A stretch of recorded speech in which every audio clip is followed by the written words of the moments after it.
show. I'm Phil Vischer. I am here with Skye Jitani. Hello, Phil. Hi, Skye. How are you? I'm just fine. Okay, good. And Christian Taylor. Whoa. Not Christian Taylor. Definitely not Christian Taylor. Unless this is what she looks like on the weekend. Be praying for her. Yeah, I know.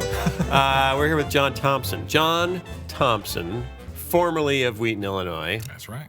Currently of Nashville. Tennessee. You went Nashville. Oh. Yeah. Everyone's going to Nashville. I know.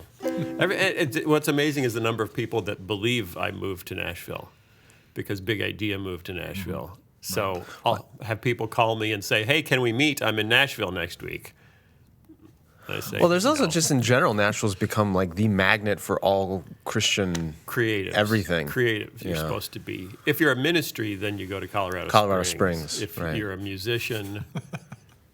Maybe I avoided Nashville successfully for over 20 years, having a certain amount of pressure to go there. And my wife and I ended up saying it felt like it was kind of our Nineveh. When finally we decided to go, it had nothing to do with music or anything else. It was just people. But we love it. It is actually. Do you like it more than Wheaton? Yes. I miss people. I miss people here. Well, but I this love podcast Nashville. is over. Seriously. I'm sorry. I got to do the theme song. What's your favorite VeggieTales character? Asparagus. Hey, it's a podcast. What do you know? Hey, it's a podcast. And we got video. Hey, it's a podcast. So lend an ear. The Phil Vischer podcast starts right here. We'll talk to Skye. Hello. You don't have to be me back to me, Skye. All right. You could just do the Indian thing. You're going to get me in trouble now. Christian to no. Christian's not here. We've got John Thompson here for you. Hello, John. Hello. How are you? I'm well. Peachy. Hey, it's a podcast, so lend an ear. The Phil Vischer podcast starts right here. The Phil Vischer podcast starts right here. You realize if I did the Indian thing and you're doing that British asparagus thing, and then suddenly it's colonial. Yeah, then we're into a colonial dynamic, and that's not good. And you can thank me for everything I've done to raise you out of the gutter and set you on the road to civilization. Right. Yes. Where would you be without me? Well, there'd probably be a couple billion more of me. There'd be a billion. Well, that'd be terrible. Why? So thank me. Overcrowding. Starvation. Lack of hygiene. I'm so tempted to go into the accent, but it would just come back to haunt me one day when I'm in a job interview. Yes, it would, wouldn't it? Mm-hmm. Skye is half Indian, so he can do a authentic, because he grew up in Lombard. Accents are apparently. I did not.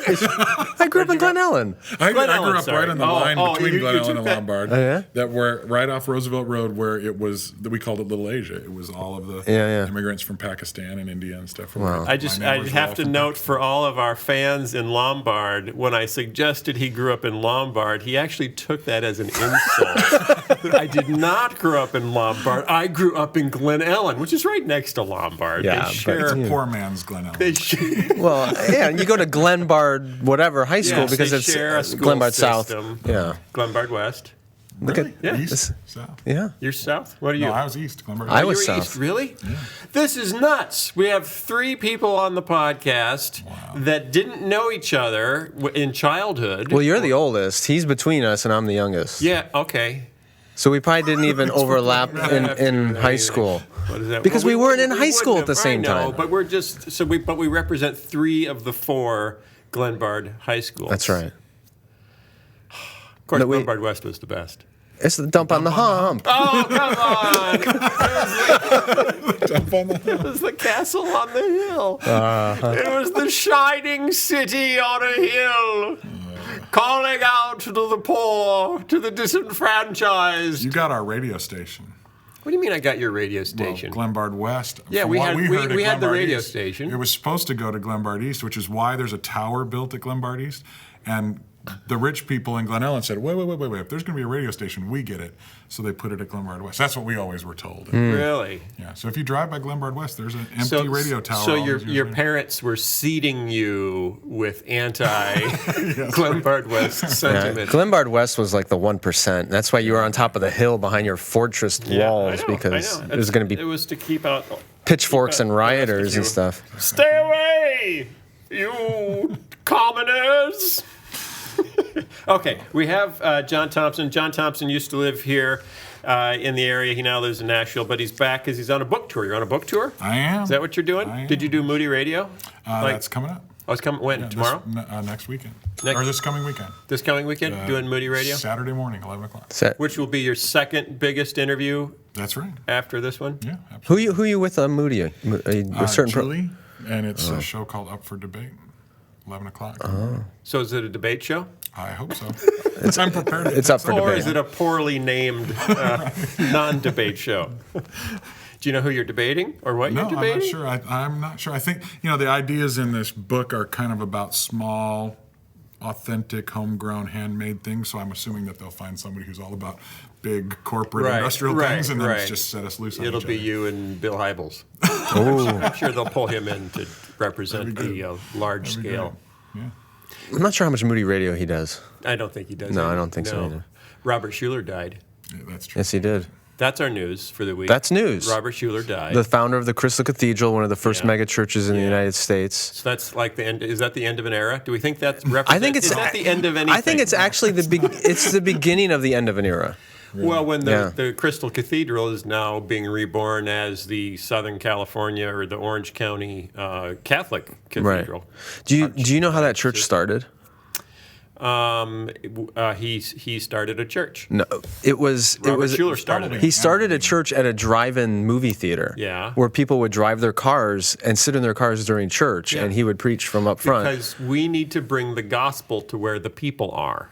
And they're in their cars. And they're in their cars. And in Southern California, they're in their cars. And they would give communion out at their window on trays with these No, little. I'm serious. They had these. They still do this. Not like clip-on trays on their window. Like Well, they had these A&W. little custom-made like tear-off cups Yeah. for the juice and the wafer and a For little the Jews? for the juice. Only what did everyone else use? What?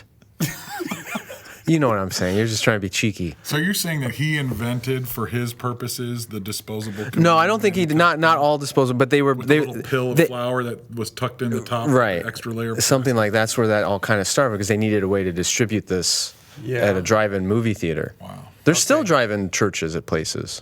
Now I think it's kind of been replaced Yeah. by the internet church phenomenon. Yeah, if you're not willing to even get out of your car, why are you even leaving your house? I think today is just I'm just gonna Well, back stay in the home. whatever it was, the 50s or 60s. The 50s, Right. yeah.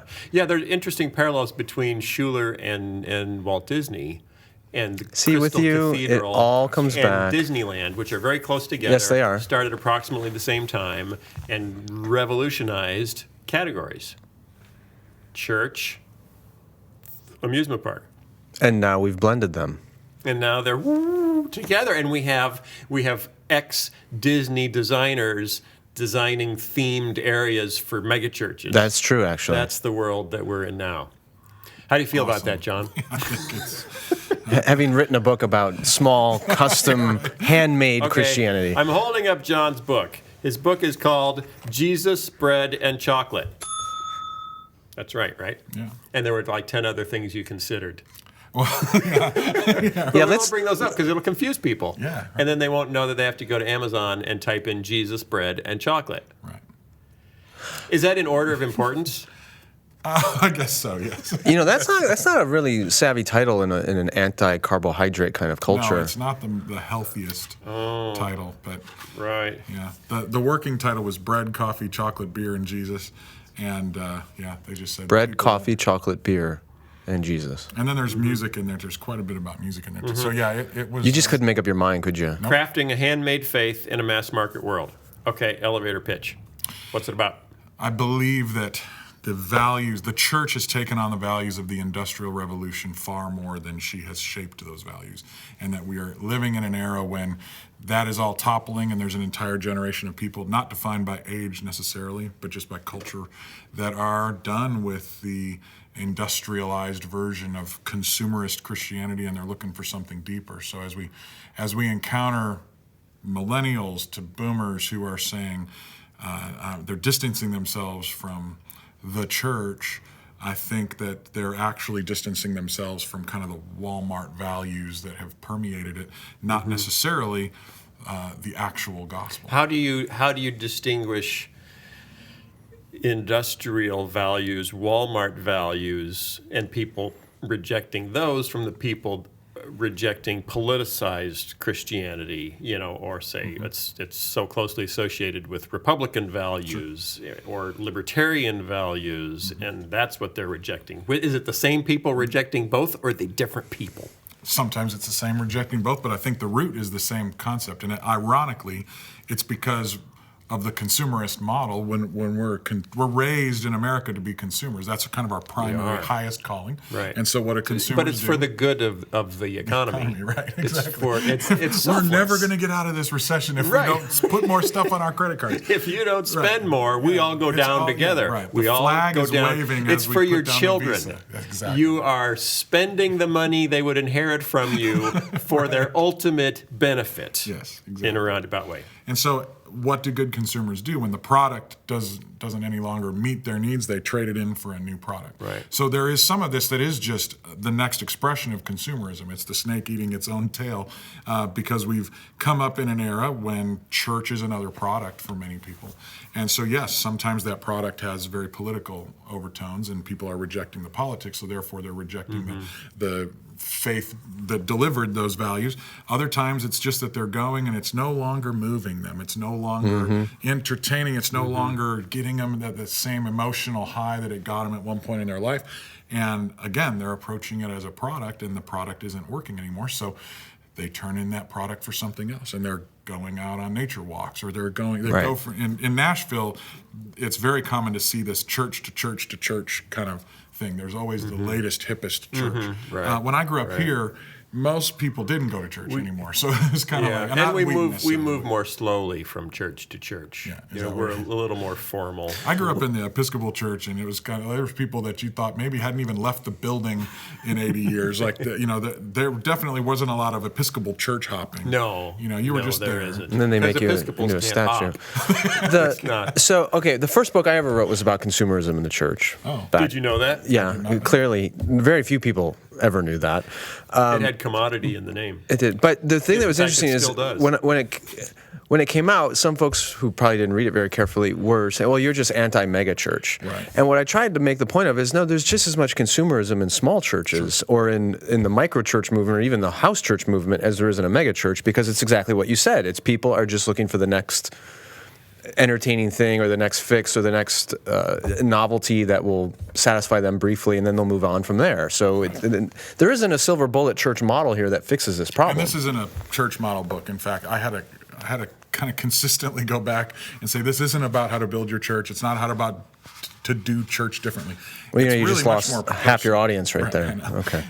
Darn it. It got more personal by exploring my own story and then the stories of some people I've encountered along the way, folks who are brewers or chocolate makers or coffee. I found these values kind of reemerging in the society outside of the church a lot of times that were values that actually struck me as being much more consistent with a Christ-centered worldview than a lot of the corporate values. So they're kind of artisans, is what you're saying. These are craftspeople and artisans. The introduction of your book is entitled "New Respect for the Twang." Yeah, right. What does that mean?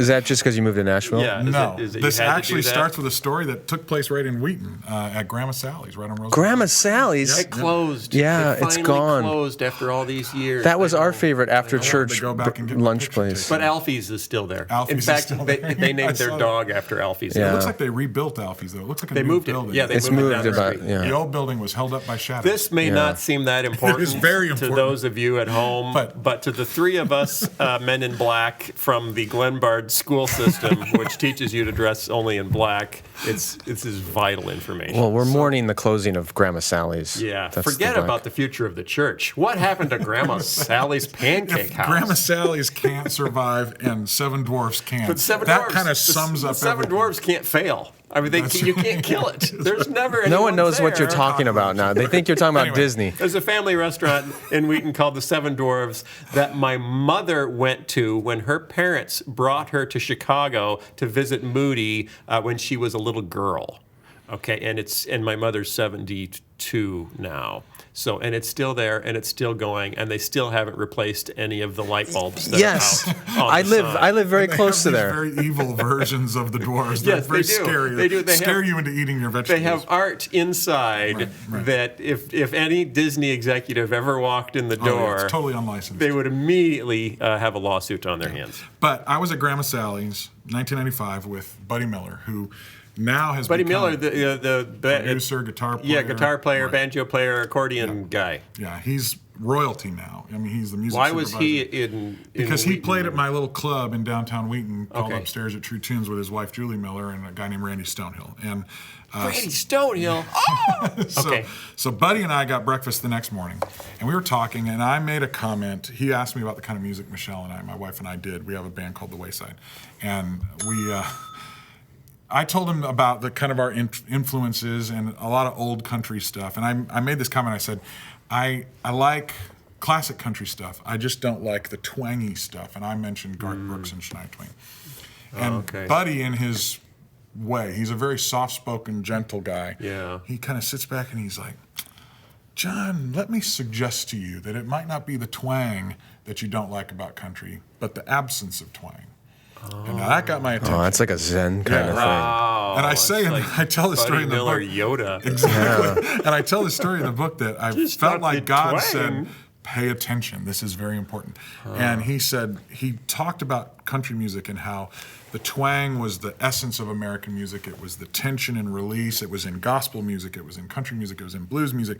It was even in rock and roll music, that the twang was this, the high lonesome sound of the vocal, the bent notes of the guitar, the pedal steel, and that Nashville producers had removed the authentic twang in the 70s and added in all these strings. Synthetic, and like a stuff. synthesized twang. Yeah. So are you saying the church has lost the twang? Yes, I'm basically saying that just like country music had its authenticity removed and then artificially added back in with a little sample here or there. Now, when you artificially add twang back in because you feel like it needs to be there, it's no longer authentic to the song or the story, Right. and it's not satisfying. It's kind of irritating. It's like Botox twang. Exactly. Yeah. And then Hollywood I thought twang. of an example of bread, how bread, you take all the good nutrients out of it, and you're left with this soft, spongy white bread that you I can love leave that up. stuff. You do, you like it? Well, didn't you grow up on No. Wonder Bread? My mom Really? really only, she made wheat bread most of the time. She made her own bread? Made her own bread. Yeah. And you grew up in the suburbs? No, I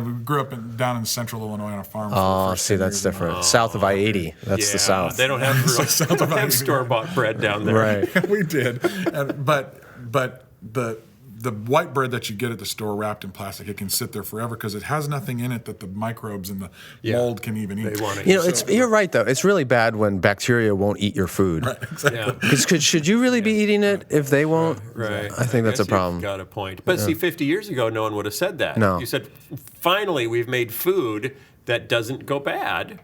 So that's Right. good. When things go bad, it's bad.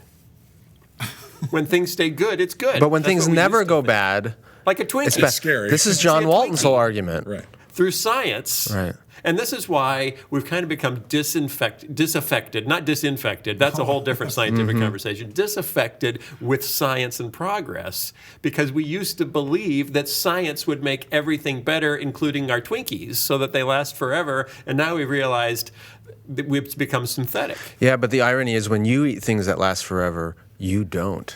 That's right. Dump, dump, dump. There you go. But it took us a while to figure that out. Right. It's like, why did Uncle Earl just drop dead?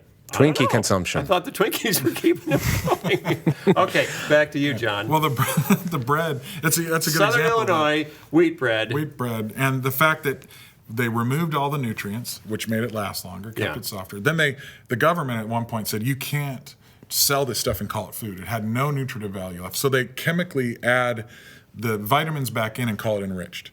And so when Buddy was telling me about the twang and music, I was thinking and comparing it also to the bread and the essence that got taken out. And then thinking about all these other things that had at one point been handmade, authentic, crafted things that sort of had become sacrificed on the altar of industrialism and convenience, and we lost the essence of them. Mm-hmm. And it started my mind thinking about the way the world around us was kind of rejecting a lot of our Christian talk.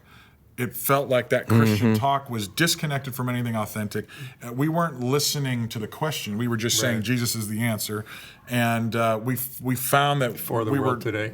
Exactly. We diverged, and we had this little Christian enclave where we spoke the same code, but we were really not communicating to anybody outside of our little enclave. And so the original idea for this book was my own personal search for authenticity, some stuff that had happened in my life in my childhood that kind of caused me to search that out. And then now, having been in the music business my whole life, and then dabbling as a little bit of a maker myself, and finding a lot of satisfaction in making some things, especially in service of community. And so it's not so much a critique or a slam of any kind of other thing. It's a celebration of the re-emerging values that are kind of coming out of the fringes of the culture, but becoming more and more mainstream about authenticity and craft. Okay, so tell me if this resonates. One of the things we've noticed is we've gotten around the country and talked to church leaders and millennials. The way people are summarizing it is the baby boomer generation in the church really, really valued excellence. In air quotes, excellence. So if it was big, and if it was corporate, and if it was polished, and if it was well executed, it's excellent. Right. Whereas the younger generation is going, no, that's the enriched white bread kind of thing. They're looking for authenticity.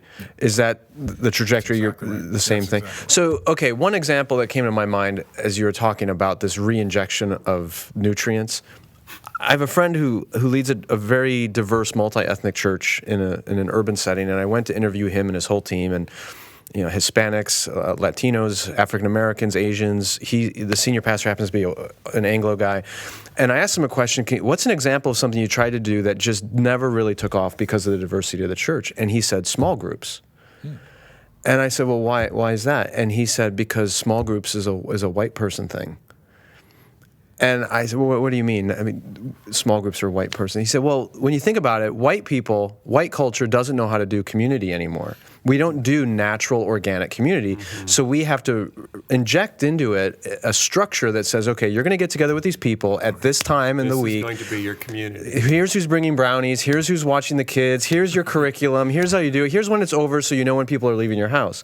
And when they try to do a small group program at their church, they found that the Latino community in the church was like, what are you talking about? We have like 40 people living in our house all day long. And I mean, honestly, this is in the city. This was and then the African Americans in the church were saying, hey, we kind of have a front porch culture where everyone's out in the neighborhood and interacting with each other all the time. They didn't feel the need for this structured, highly, inorganic community, and so they could never get small groups going except with white people because thing that they it didn't work. Get going was bunt cakes. Our bunt cakes Across the culture. Yeah. It's a white thing only? Yeah, it's a white thing. Well, it's funny, we have a whole bunt cake store here in Wheaton. Yeah, we do. What? Yeah, There it is. Just bunt cakes. Nothing No, bunt. you're kidding. It says it's called Nothing Bunt Cakes. It's a chain. It hasn't come to Nashville yet because they haven't figured out how to inject the twang into the bunt. You can't say bunt. You can't even say the word with a southern twang. No. Bunt. Because it could be misinterpreted pretty quickly. And you also can't say it without 10-year-old boys giggling. Right. Bunt. Bunt. I can't say. Okay. Yeah. So, okay. Bunt cakes. You have an interesting history in the Christian music business. Yeah. You opened your first Christian music store when you were 4 years old? 19. yeah, close. Felt like it. You were 19. You were in Wheaton. Yep. And you got a job working at the Catholic religious bookstore? Yeah, I did. When you were how old? Because they were the one store that I went to it's every still Christian there. bookstore. It's still there in downtown Wheaton. All of them. I haunted their stores looking for hard-to-find music from the time I was about 13 or 14. And what So they all knew me. made you go on a quest for Christian music? How did you know it existed? Yeah. Because you didn't even know about white bread. And he was in Lombard. Was your mother also making Christian music at home for you on the farm? My mom did listen to Jesus music, we called it, when I was a little kid. Okay. So stuff like Honey Tree and Love Song and Yeah. stuff. Which I know none of this. Yeah. This Chuck was in, Girard? Chuck Girard, he was in Love Song, Larry Yeah. Norman, that kind of Yeah. stuff. So I heard parents that when were I into was that a too. kid. And then this is a great story. I talk about it a little bit because it's kind of an amazing In the book? full circle. Yeah, In the book, so if someone buys the book, they'll hear all the details. you can get all these stories and more. So my grandmother, who lives in Lombard, she had heard that I was starting to discover music that was less than ideal from a lyrical Were you still on the farm, or This had is you? when we lived down by Peoria. Yeah, Okay. I discovered some college your grandmother radio was in stations. Lombard? She was here. Yeah. Okay. And but my mom told her. Hoping that you would end up at Glenbard East. Yes, right. Okay. Praying, probably. My mom had told her, "Oh, Johnny's listening to some scary music on the radio," and I think my mom came in one time, and I had these headphones that were the precursor to Walkman radio. Yeah. That they were huge, and they stuck out here, and they had a radio built right into the headphones. And I was listening to something. I was singing "Psycho Killer." I remember one day by the Talking Heads. So you're going "Psycho Killer," qu'est-ce que c'est? And my mom hears her 10-year-old singing this. Psycho Killer. Going, Johnny's about to sacrifice the dog or something. And so she tells my grandmother. My grandmother goes to a Christian bookstore, which is, of course, the natural response to a crisis. So in Lombard. This is basically how the entire Christian subculture emerged. I think, yeah. Okay. Yeah. And she says, my grandson's into, she reads this list, like the Clash, the Talking Heads, the Who, whatever. And of course, And so they said, Evie. Yes, exactly. They actually gave her 2 tapes. One was the Pat Terry group, Heaven Ain't All There Is, which sounded like John Denver, kind of folky country stuff. Okay. Didn't quite get that one. But the other one was DeGarmo and Key, their second album, Straight On, which was a southern rock, kind of Memphis, very soulful, kind of dark. Had a song on it called Living on the Edge of Dying. I love that song. One of my favorite I used to songs. listen to that song over and over again. So that tape completely blew my mind. Okay. And as far as I knew, that was a one-of-a-kind thing. I didn't know there was any more music like that. So for several years, that one tape just over and over. So your grandmother was your Christian music Absolutely. And, supplier. She was. She was my How many people hookup. can say that? Yeah. And now here's another thing that's probably relevant, because I grew up in the Anglican Episcopal tradition. There wasn't the same. Is there a big Anglican community on farms in southern Illinois? No, this was up here. Oh, okay, okay. There probably is. Okay. But growing up in that tradition, we didn't have the same anti-rock fervor going on that my friends that were Baptists did. Yeah. And then it was interesting that when I got to be 16, well, when I was 14, I went to the first Cornerstone Festival. And that really blew my mind to see all that kind of music. Yeah. How many people came out in The first year early there days? was 5,000-6,000. When would that have been? 84. 84, July 4th okay. weekend of 84. I was just not quite 14 yet. And at that first Cornerstone, when I saw the people and I saw this music, I got really excited, but then I was also very frustrated that my peers, my friends, were not hearing this kind of Christian music. If they heard Christian music, it was all kind of more traditional stuff that didn't make any sense to them. So I felt a calling to sort of be a bridge builder between my generation and the music that actually mattered to us. So you were a 14-year-old on a mission. Absolutely. And I was also very sick. I had a lot of health problems, and I had a lot of days off from school, which meant I got my school done quicker and had time to write to bands and artists, and some of them wrote back to me. And I studied records, and then I studied music journalism by reading Rolling Stone, and I looked at how they did it, and I looked at they didn't do that in Christian music. They didn't really talk about this music, and they didn't know how to when they did. They didn't know how to critique it in a way They didn't critique. And that actually annoyed me when VeggieTales first came out, because we would get reviews, quote unquote. I mean, we needed the help because no one had heard of it. No one knew us. No one was marketing us. But they wouldn't say anything bad about anything. Yeah. So if they said the same thing, like, this is a good Christian thing for your kids, well, they said that about everything. Yeah, right. So there was no distinguishing between excellence and not. And part of the maker community, part of the crafting of things is pushback. It's when someone says, your chocolate sucks. Try this, maybe try this thing. And there's a competitiveness. You might in want to music. rethink. You think about, like, I grew up in rock bands here in the suburbs, and we were kind of competitive. Like, we wanted to be the best band at that particular house party.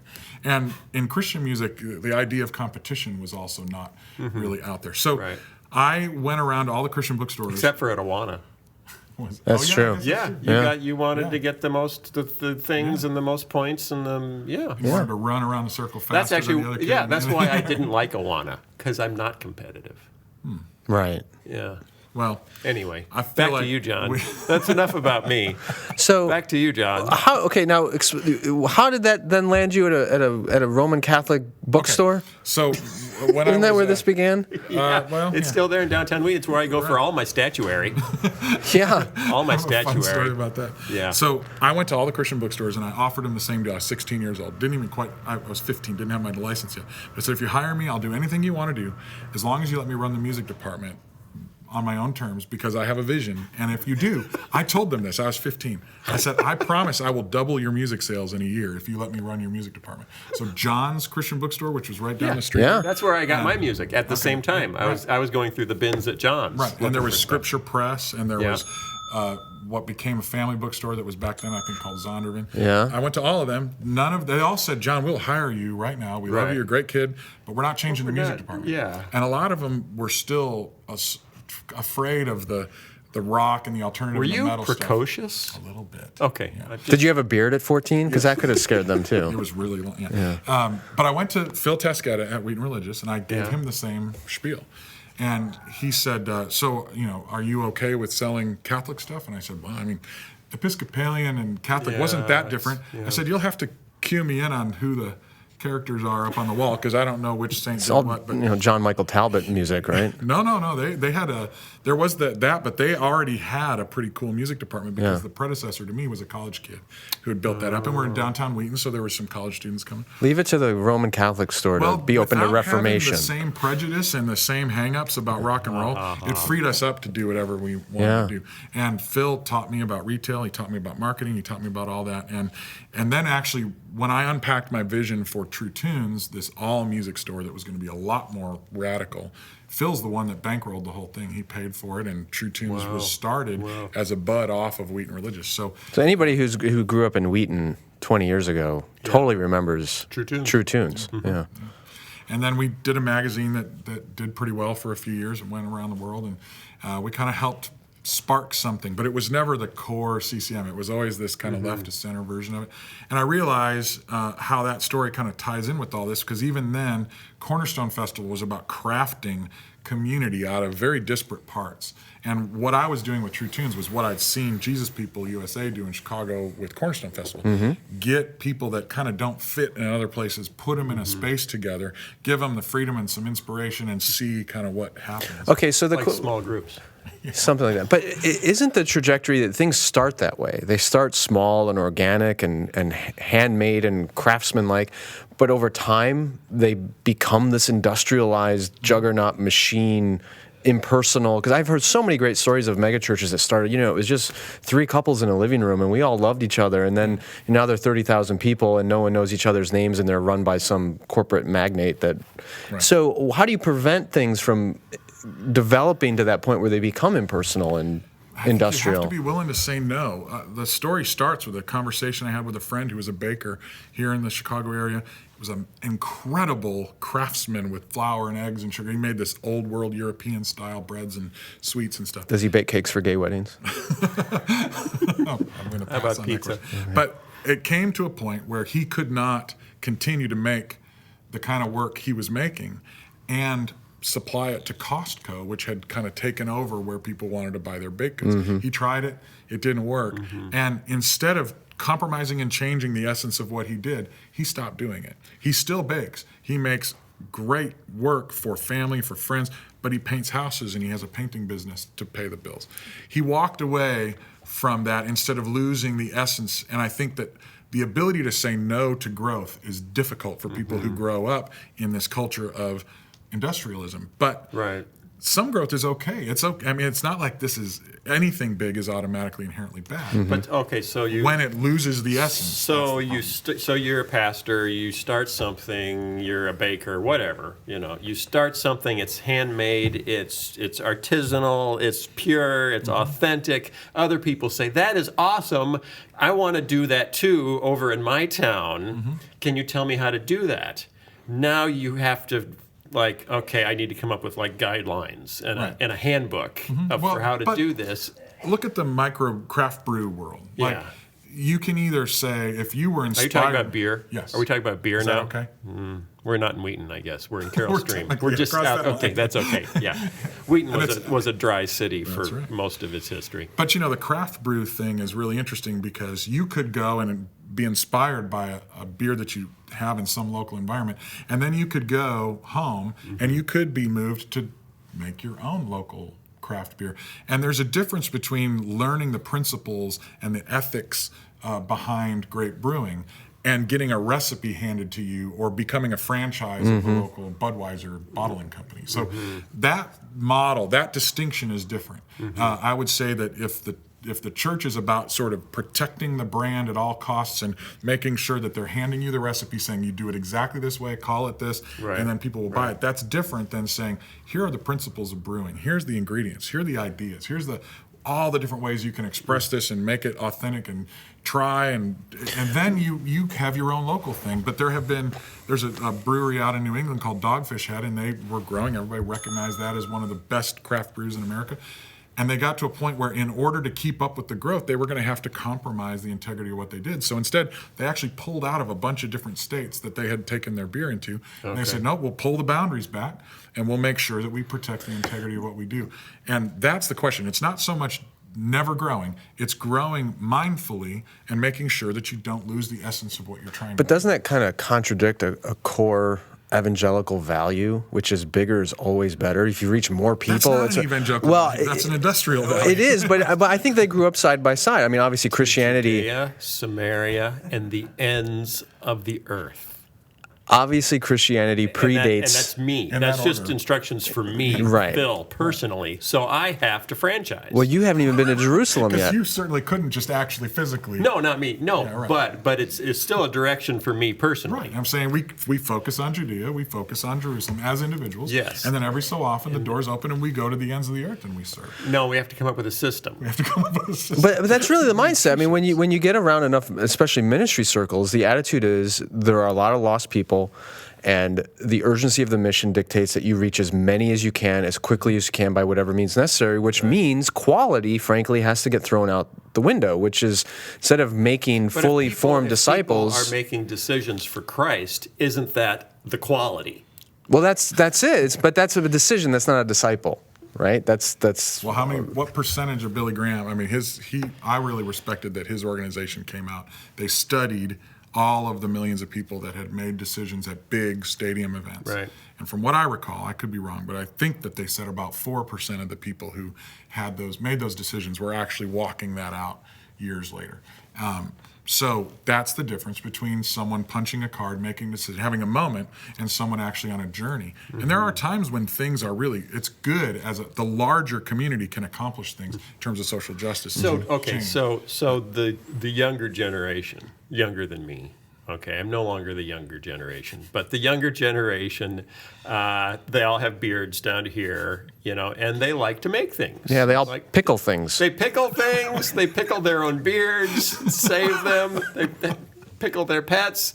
They make things and sell them on Etsy.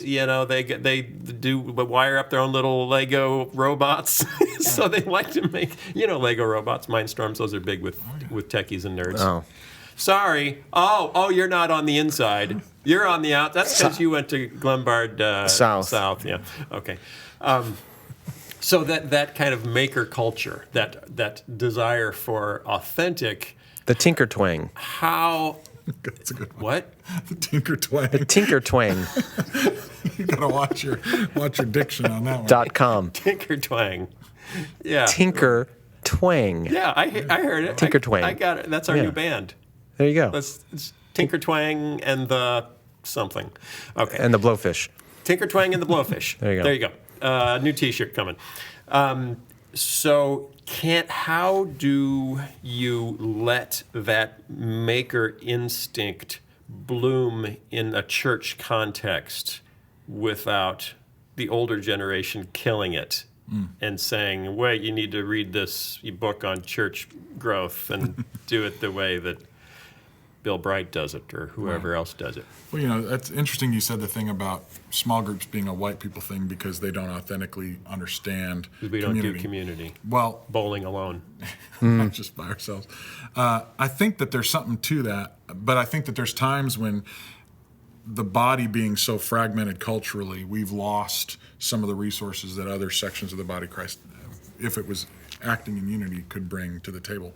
I think that one of the ways is you find the older people that have a particular set of skills that they've never yet even thought had anything to do with Christianity. This guy is the church that I pastored at in Aurora called the Warehouse. They have a makers group, they call it the project shop. Every Saturday there's people making kayaks and they're learning how to make actual beautiful wood kayaks.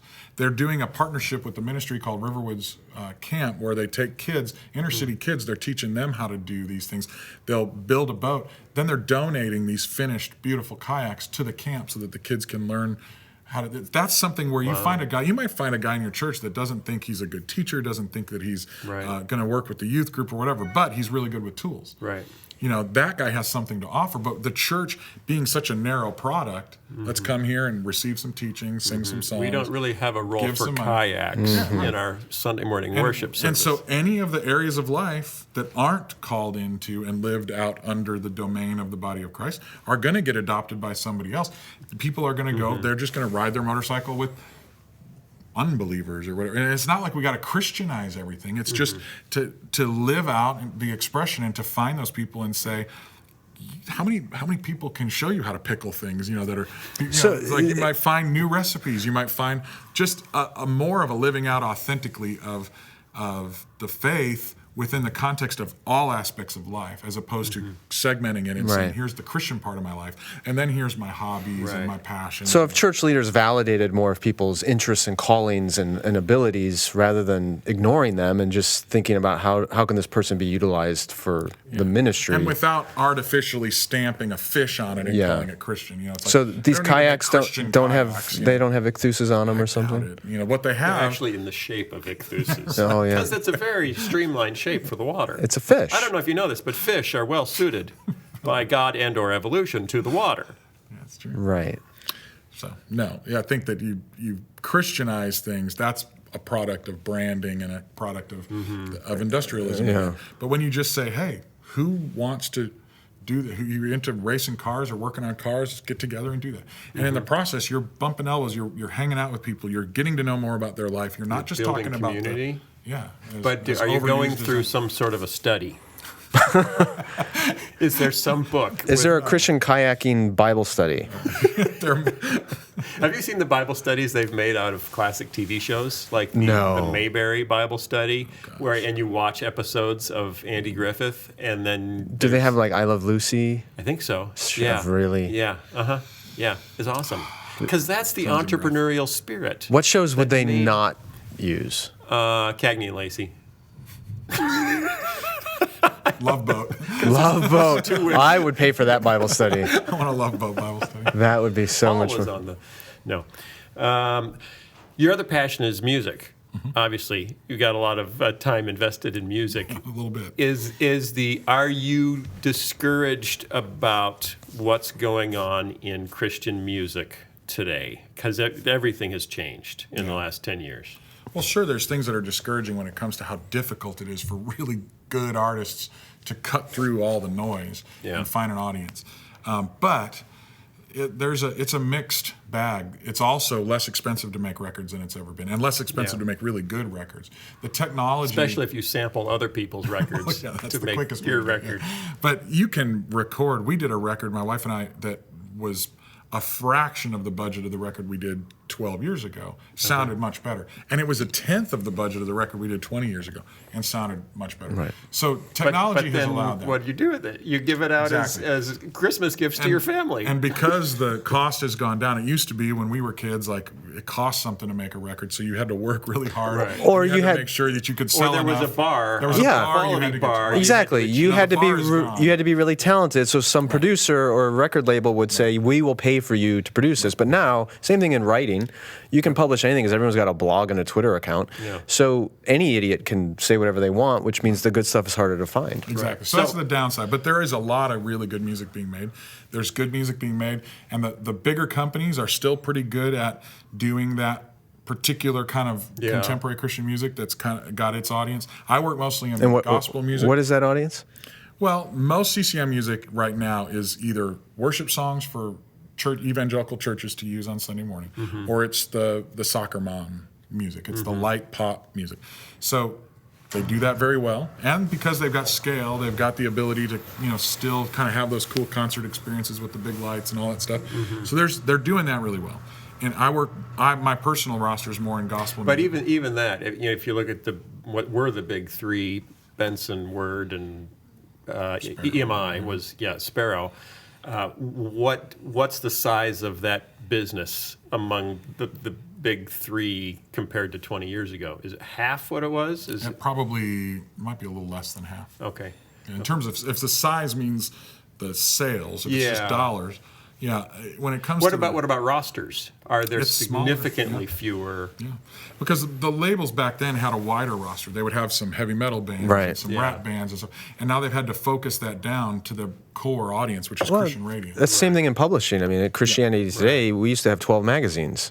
Now we have 3. Right. And you just can't do niche publishing anymore. But you can, as much as Christianity can't do it at the way that they did it before, you can with blogging. And so there are moments, there's a way. It's just we have to, again, get our imaginations off the biggest possible level and back down to how can I really effectively serve the right number of people craft for beer, what I'm doing. Yeah. Basically, it's craft music. Right. And so I think it's great to see there's some excellent independent Christian music being made. It's harder to find. There's a lot of great music. Name 5 Christian artists, bands that you think our audience should check out. Okay, I'll do this with multiple genres. I would say on the urban music front, Andy Mineo is fantastic. How do you spell Mineo? Mineo. And then on the alternative front, I would say Pacific Gold is a great band. They used to be called Wayfarer. They just changed their name, and they do very hip, alternative, folky kind of worship music. It's old hymns that have been reappropriated. Cool. There's a great techno-Euro kind of band called Kai Kai, K-Y-E, 2 separate words. K-Y-E, is that Greek? It could be it's kind of based S-K-Y-E. Oh, Skye. Skye. And then that's your name, right? That is, yeah. Yeah. You'd have to be bald. There is a where was I? Kai Kai. So let's say we got John Mark McMillan. John Mark McMillan. Classic rock, right down the middle, awesome lower voice, excellent band, killer new record called Borderland. And then I'd say on the gospel front, there's a lot. There's a new artist named Janice Gaines coming out this year. She does very progressive gospel meets urban alternative kind of music. So there's just a few examples. So those 5 that you really like, you're very high on them. Other than you being on this podcast saying their names, how would anyone find out about them? From their friends. Okay. It's all word of mouth. That's really what it comes down to. Okay. You have to, whether it's a book or a record, you have to serve your target so well that they tell their friends, this is really great. Because that's ultimately what it comes down to. There's no more display advertising, no more mass advertising. This is about that. And what's cool about it, although it's frustrating, is that it really motivates artists to serve their audience more than serving some kind of corporate construct of the 80s and 90s. We were serving MTV back then, or we were serving whatever the beast was that we needed to get through to get to the public. And then the beast could make sure that everybody heard about it. Right. Now it's like, Or if you can, as an independent artist, find 1,000 people that are absolutely in love with what you do, you can build a career on that. That can scale appropriately. That can be enough to get the word out for you to start to travel around. Because you're selling coffee mugs? Because it's not just it's not album sales anymore as much. Right. There's for most of these bands, how does their income break down? How much is touring versus? It really varies, and the smart ones kind of engage all audiences at an appropriate level. So, for instance, your diehard fans, the bands I really, really love, I want to buy the vinyl because it sounds great, it looks great. It comes with a download card. You literally buy the vinyl yeah, record? I've got it. I didn't know you could do that anymore. Vinyl sales up 50% this year over last year, 25% year over year for the last 8 years. Vinyl is kind of like craft beer. It's still a tiny slice. Vinyl is the new digital. It's kind of weird. Yeah, it's making it because it's got the same thing. It's authentic. Yeah. I can feel I can feel the music. It's rubbing. I can scratch the music, and then I can hear the scratches when I play the music. You can't do that with an MP3. You can't scratch it, so it's not real. Right. Just like your artisanal beer. I heard that there's a new record store in downtown Wheaton. There is a vinyl. There's a vinyl record place. store in I've gotta downtown go Wheaton. see it still. See, this is and the implications for the church are fascinating. It is. Yeah, we need vinyl really churches. Pop-up vinyl churches. I think vinyl like church. Inflatable furniture. Vinyl church is a great name. That's like the opposite of it. But No? Did I get it wrong? You did. A little Okay, bit. That's sorry. okay. But the vinyl thing, you pay $25 for a vinyl copy of a record that you could stream for free on Spotify or steal and rip off from your friends. Now, okay, wait. It's got value. But here's You the don't thing: for somebody who's not a true connoisseur of music, who goes into one of these stores and buys Is a this vinyl. a self-confession? No, it isn't. I'm just curious. Is the motivation to buy a vinyl record because you truly like the sound of the vinyl record versus a digital antiseptic MP3, or is there something immaterial going on in the purchase of a vinyl record that you're saying, I'm such a fan, I'm basically sacrificing this $25 to have a tangible totem of my... Both. Is that... I mean, there definitely are noticeable sonic benefits listening to vinyl over MP3s. Over CDs, it's tough. You got to be really, really finely tuned to be able to tell the difference between a well-mastered CD and a well-mastered vinyl. But there are even some slight advantages. Okay. Really, the advantages over vinyl from MP3, it's easy. Anybody can do that and listen and go, this sounds much better. But that's still a tiny part of the value equation for the person. They're supporting something. That vinyl, it's a token of their support. It's like a mini poster. It is. It's got the art. It's got the graphics. Big, It's Right. and you open It's it up, physical. and then you got Jack White Right. doing his little did you see his- holograms yeah, and all right, this okay. crazy You know, that's stuff. still why I cannot bring myself to purchase a movie as a digital download. I'll rent a movie but there's something I still like about having. That's why I only watch movies on VHS, because there's just something there that you don't get right. Right. Static from a is Blu-ray. what it is. It's called static. The tracking little thing. I love the track because you know it's real. Yeah. When the tracking is out of alignment, you know it's real. That's Darth Vader, I think. And I can't see all this bad special effects on a VHS. Yeah, it's fantastic. So I do think that in fact, I actually had a little piece of a chapter that I edited out of the book about vinyl, out of the music chapter, and I kind of made it available so people that order the book from my site can actually get that director's cut chapter added back in, because the vinyl chapter was a little wonky, I think, for some people. But for some of us, it's like, it says something. It reveals a value that is happening in the culture, and you can't force it. It's organically happened, and you say, okay, there are people who are willing to pay twice, 3 times as much money for the same thing, or infinitely more if they got it for free. Jack White's record's a great example. You pay $30 for that record, or $25 for it, or you could listen to it for free. Why in the world would someone choose to pay for it, to have this cumbersome, fragile record? Right. It's revealing something about their craving to be connected. It says something about you. It says something about your values. And that, if we approach the way we're living this faith thing out, how we spend our money, what are our priorities, then I think that's exactly why we need T-shirts for this podcast, Phil. But they have to be handmade. Vinyl T-shirts. No, you and I have to silk screen them. We do. Ourselves. That's what we Get a need. silk screen. We'll set it up right over there. Set it up in the corner. We'll roll our own. So every time someone buys one, they'll know that our hands have touched it. Yeah. That's beautiful. Okay, so the vinyl thing, connect that back to church in some way. Okay. 30 seconds. I ended the book with a chapter about sponsoring kids, because it was like the idea that you can, as consumers, we're constantly spending all this money. We always say we're broke. But when you go, I've been able to travel to overseas to Ecuador, in my case, and see what Compassion International was doing with kids and go, okay, so a couple dollars a day is literally giving this kid the opportunity for an education, nutrition, and love and attention in an authentic, real way. I've seen kids who have gone through the Compassion program all the way to adulthood, and now they're investing in their community. And you go there and realize we can invest in things like that, whether it's through compassion, which I highly recommend, or if it's through your own community, or both, finding the kids in your church that are kind of on the fringes and finding a way to connect with them and engage with them authentically.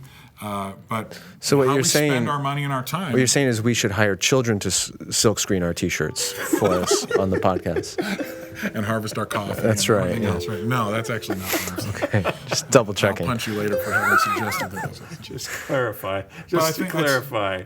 I think if Not you in favor of child labor. No. But in favor of artisanal everything. Artisanal church. What is artisanal church? That's an interesting idea. What's a vinyl church? Okay, I have to summarize what we've just talked about now. With a handcrafted song. Artisanally a very hipster ukulele, that's very cool. Yeah, I know. It's because, you know why I play the ukulele? Because you've heard the guitar played really, really well. So you would know that I'm not playing the guitar really, really well. Most people have never heard the ukulele played really, really well. Right. So you don't know. You may think that I'm a ukulele virtuoso. Okay, well, go for it. Shred, man, shred. And you only need 3 chords on the ukulele. right. And I'm not even sure if there are more Same than thing 3. with country music. Oh! John Thompson had a store, but he doesn't have it anymore. It was a music store in Wheaton, Illinois. They had a concert space on the 2nd floor where they had a lot of people come and play their tunes, and but they never had any monkeys or baboons, because the artisanal movement is what he's about. He's making chocolate and beer and hopefully not getting gout. But if we can read the book that he wrote, I'm holding it up, then you can take a highlighter, maybe make notes, and learn how to bring your friends back to church before the mega church movement ends, and we will all live happily ever after with the chocolate he brought from Franklin, Tennessee. Where is it? Bring up the chocolate. East Nashville. East Nashville? Yes. Oh, okay. It's not Franklin. This is not Franklin chocolate. Franklin chocolate is crap. This is East Nashville chocolate. This is chocolate. This is Man in Black chocolate. Was what's famous from East Nashville? Anything? Hank Williams. Hank, this is Hank Williams chocolate. So Jesse James. thanks, John, for being on the show, and I'm sorry to say, but now you have to go. Can you leave the chocolate behind for me? Because East Nashville is a place in Tennessee, and I gotta wrap it up, and I think I'm painful. getting stuck. Oh, careful what you rhyme, because you might be out of luck. We'll see you next week. Bye, John. See you later, and thanks for all the chocolate. You're welcome. Gator. See you next week, y'all. See ya.